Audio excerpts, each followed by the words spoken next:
Welcome back to Truck Tech, everyone. You know, another opportunity to do a little something here at the IAA Transportation activity in Hanover, Germany.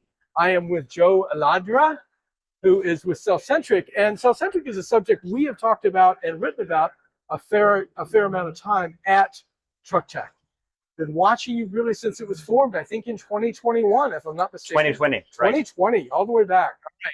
So about 4 years now, and you've made a number of steps along the way to get where you are now, which is very soon a new reveal. I think at the IAA show, you are saying that you're going to do a 375 kilowatt hour fuel cell.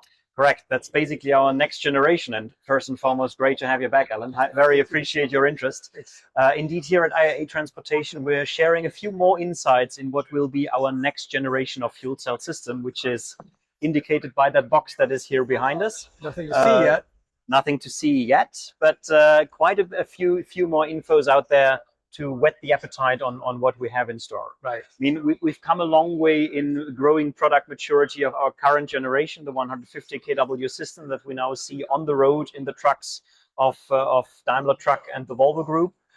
We've come a long way with industrialization, getting our factory up and running, where we're bringing automotive series production standards into fuel cell technology now, basically paving the ground for industrialization. But all the while, we've also been working on advanced engineering topics. What is basically the next big S-curve in terms of fuel cell technology? And this is basically what we now brought together here in the next generation. Well, I think we need to talk about that because most of the fuel cells that are out there in test, and really, I mean, if you count gaseous hydrogen, we have Nikola in North America that does have trucks on the road and is in commercial production. Most of the others, though, are still very much test facility or test activity. You really are too, although you've got some real miles and some real proof points, especially on the GenH2 from Daimler. Right. We were in Berlin a year ago when it did the run from Wörth to Berlin, and had the opportunity to see that. That's pretty impressive. I mean, it's 1,047 kilometers, I believe. Exactly. On one tank of hydrogen fuel, 80 kilograms. And you even taped over the things that you couldn't cheat, which is pretty impressive. It's a very German, a very thorough approach. Right? We are not going there, even though we're in Germany. Here's the thought, though. Most of the systems we see today are like what you did. Taking yours was 150 kilowatt, putting it together, 2 balance of plants, the whole thing, and putting it in, which is a great start, right? But now you go to a single unit, you get rid of a lot of that extra balance of plant, extra parts and things like that, and you pick up serious efficiency, right? Exactly. And I mean, we need to be clear. We're talking about commercial vehicles, and commercial vehicles are out there in the world to do a job.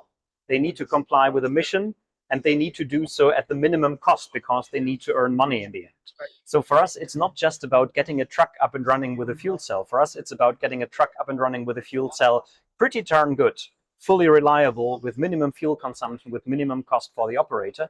And that basically means we're not just satisfied by the truck getting from A to B if we see room for improvement and if we see further technical optimization on the horizon. The idea of basically getting to total cost of ownership, that's really what this is about, isn't it? Absolutely. I mean, in the end, a truck is all about TCO, right? It's about the entirety of money that the operator needs to pay over the lifetime of the truck, starting with buying the vehicle in the first place, going on about fuel, about all the other associated costs of operating the truck, up until the question of how much is it worth once I come to sell it in the end. Right. And all this basically is what today in the proven diesel world is the key driver for the buying decision of the operator. Right. And I don't see that changing only because we're going into a CO2 neutral future. That will remain the same. We are a long way from knowing what the residual of a fuel cell vehicle is. Agree.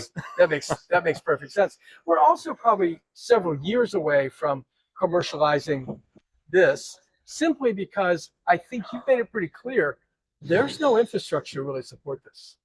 I mean, in the end, several different puzzle pieces need to fall into place to really make it work. Because in the end, like I said, we need to comply with the mission and we need to make it work on a commercial, sensible approach. So it's 3 pillars that need to be there so that a truck operator really can fully rely on hydrogen fuel cell technology to make it work in their business. Right. Obviously, it's about the truck and the technology, and that's clearly our job and the job of the truck operators to bring a vehicle to the market that complies with all the different dimensions of customer requirements to fulfill the job at last. But then the truck can be as good as it likes, as long as there's no infrastructure, the truck has nowhere to refuel, nobody will buy it because it just will not work. So I refer to those as is paperweights, already large paperweights. Yeah. Exactly. And then lastly, we also have a whole bunch of additional parameters that also need to be in place that basically define the operating condition of the truck, starting with legislation, starting with taxation, starting with questions like, are there subsidies in place? Is there penalties on CO2 emissions in place? Because all these factors in the end will impact the total cost of ownership equation of the truck operator. And obviously, just as for the technology as such, there's quite a bit to be done until we have that properly working, but we're getting in a good direction. I'm very positive. Well, and I think, so often you hear the either or between battery electric and hydrogen. Now you're starting to hear a little bit of one and. And I know Daimler especially speaks to that in terms of, yes, they're working on getting a greater range. More batteries on us, obviously, getting a greater range, say, on the e-Actros 600, right? But still not to the true long-haul potential of hydrogen. And so they say we need hydrogen in that mix, as part of the overall solution. Is there, you have two well-off parents in Volvo and in Daimler, but they're not giving you all the money in the world to do everything. For example, absolutely, you're going to obsolete your 150 kilowatt unit, and you're not going to make that just for another business, because you're really not in the business for business. You're in the business to take care of these trucking companies. Well, it's a bit of both, actually. I mean, we're coming from a luxurious world where diesel was the one-stop shop for each and everything in commercial vehicle industry, and that was pretty convenient for us in CV business, if we're honest, right? But now that we're looking into decarbonizing, the key question is basically all the different applications for a truck or a commercial vehicle in general that are out there. There's not that one use case. It varies. Parameters are different, and so we are moving in a world where technology A or technology B may be better or less well suited for any given application. And this is exactly where this and approach comes from, because in the end, it's about offering the customer a technically and commercially viable alternative to diesel for each and every application without any CO2 at the end of the tailpipe. Right. And this is basically what the key challenge of the industry is up against. Fuel cell definitely will be one element in that equation, and we're fully convinced that we have a very, very promising solution up our sleeves, because with these fuel cells, we basically can combine a relatively low weight of the vehicle, very quick recharging times, because we're talking 10 to 15 minutes to refuel 80 kilograms of liquid hydrogen, to give you just one example. That's more or less on ballpark where we are with diesel. So we can maintain the flexibility that we've come to love and need to keep our trucks on the road. And when we talk using hydrogen with fuel cells, we have a very high efficiency, meaning very good fuel consumption, which, especially where you drive a lot, is vital for total cost of ownership. Yeah. So all in all, if we combine these, we basically end up in the key drivers for what is heavy-duty long-haul transport, and that's where we see the sweet spot for fuel cell technology. Now, as you say, we have the luxury of well-off parents that do believe in our technology and that do support our commercialization. But in the end, it's still about doing business, right? And this is also why we're also already pushing the next S-curve, the next innovation loop, basically, now into the development pipeline, because in the end, it's all about staying competitive, and it's about bringing the best possible solution to the customers. Joe, let me test you for just a second here. Tell me about some of the savings with the next gen. I know I've seen them on a slide, but I think you probably know them perfectly well. Now, just to give you a few ballparks what we're talking about. Obviously, we have more power output. We'll be talking about one system getting up to 375 kW, 510 horsepower in old units into the powertrain of the truck. That gives us significant reductions in complexity, because we don't need to bring two systems together anymore to build up the powertrain of the vehicle as such.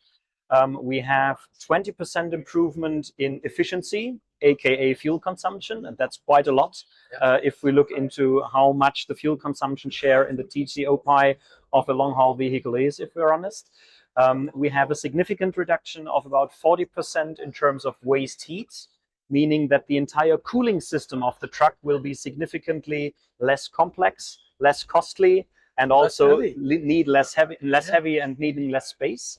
And then obviously we have quite a significant reduction of complexity due to further advancements in production-oriented design, service-oriented design, and we even baked in a few learnings with regards to a circular economy approach into that system, because after all, right now a remanufactured diesel engine is something that is more or less an industry standard. Sure. Why shouldn't in future be a remanufactured fuel cell system? Sure. You know, you said earlier when we spoke that you do see Cellcentric as a leader, if not the leader right now, in terms of single system. You know, almost everybody, whether it's Cummins or whoever it is that's doing this, Toyota, they're all essentially lashing together two systems. You're leaving that behind. You're moving to a single system to get all the efficiency things that you mentioned. Mm-hmm. Really haven't heard of anybody quite doing this. One that's maybe 200 kilowatts, but at 375, that's pretty impressive. Absolutely. And I mean, obviously bringing two of the BZA 150 systems, our current generation of product, together would also have gotten us in a higher power output ballpark, but that effectively would have left a whole lot of potential out of the equation, because as I said, we're not just working on more power output, we're also working on quite a few advancements in different dimensions.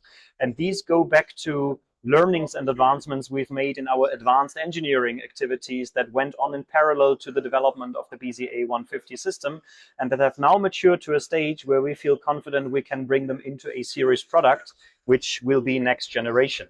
And obviously that means going back to the drawing board for certain vital components, primarily the fuel cell stack, and making sure that we can really bring those advancements to the market so that it's not just more power, but it's also more efficiency, less heat, less complexity, less cost in the end, and better total cost of ownership. Right.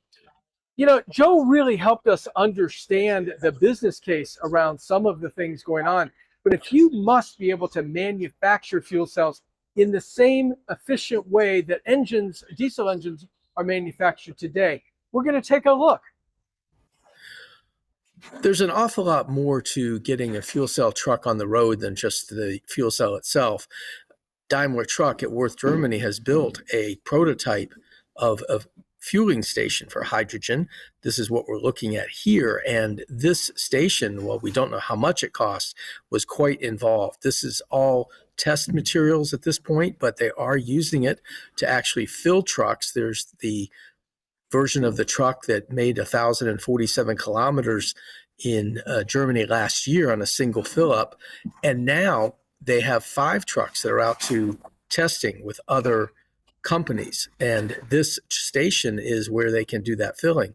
It's not an easy process. You can see how involved with the hydrogen tanks are. And then, of course, the fueling structure for the liquid hydrogen is right here as well. And so I think what we've got is an opportunity, though, that this is what it could look like if we actually get there. Now we're watching the actual filling process. This is something that right now is still also a prototype, and so it's hard to do, and it's very difficult to do it on your first try. You can see the exertion that goes into getting the mating between the pump and the tank together. In a moment, we'll see a few still shots of what's really going on there. But basically, getting that connection made, super important, super hard to do. Here you can see what it's being connected to, and then there's the vent where it goes in. This is super cold liquid hydrogen going into these tanks. And finally, the GenH2 truck is actually filled and ready to go as it leaves the station. This was mostly for demonstration purposes, but it is a real truck going real ways on hydrogen, on liquid hydrogen. Well, now that you've had an update on Cellcentric, we've talked about them, we've written about them, but it's always good to keep up with developing technologies, which I hope we've done for you today. Thanks for watching. We'll see you next time.